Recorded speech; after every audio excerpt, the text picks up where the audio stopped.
लोग कहते हैं कि बेटी की विदाई में सबसे ज्यादा माँ रोती है, पर शिव महापुराण की कथा कहती है बेटी की विदाई में सबसे ज्यादा बाप रोता है। बाप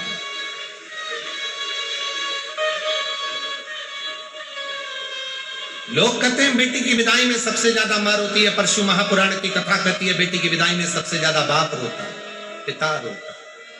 हिमालय राज पर्वत है, पत्थर है, और पर्वत के भी नेत्र से जल बहता है जब हिमालय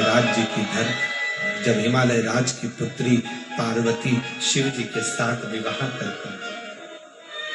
पर्वत से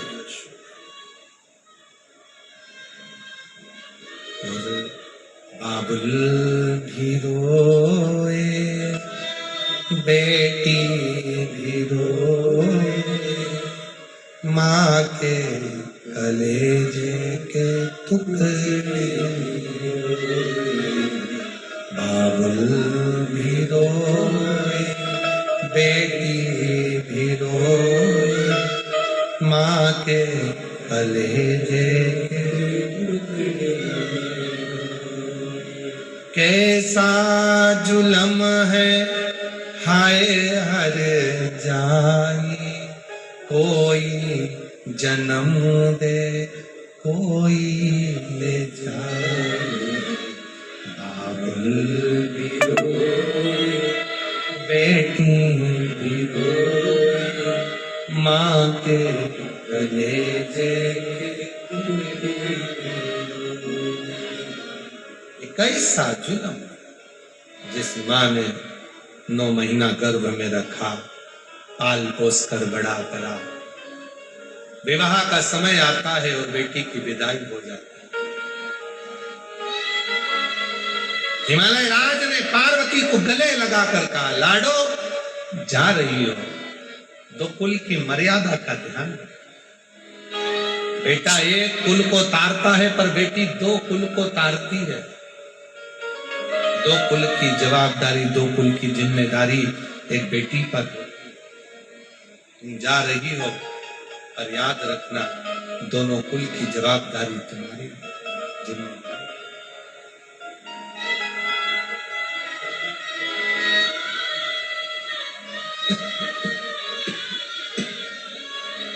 चल रही मां नंदी पर बैठकर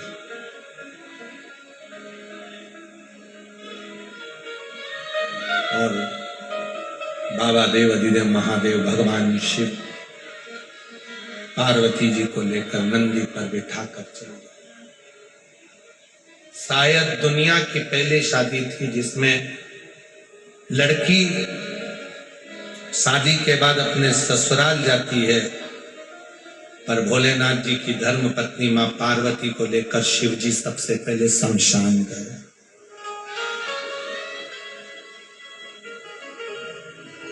कौन नई दुल्हन, कभी हल्दी लगी हुई दुल्हन क्या शमशान जाती है?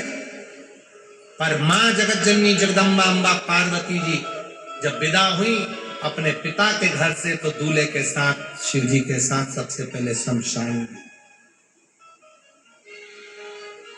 शिव जी ने, पार्वती जी ने पूछा कि मुझे यहां लाने का कारण क्या?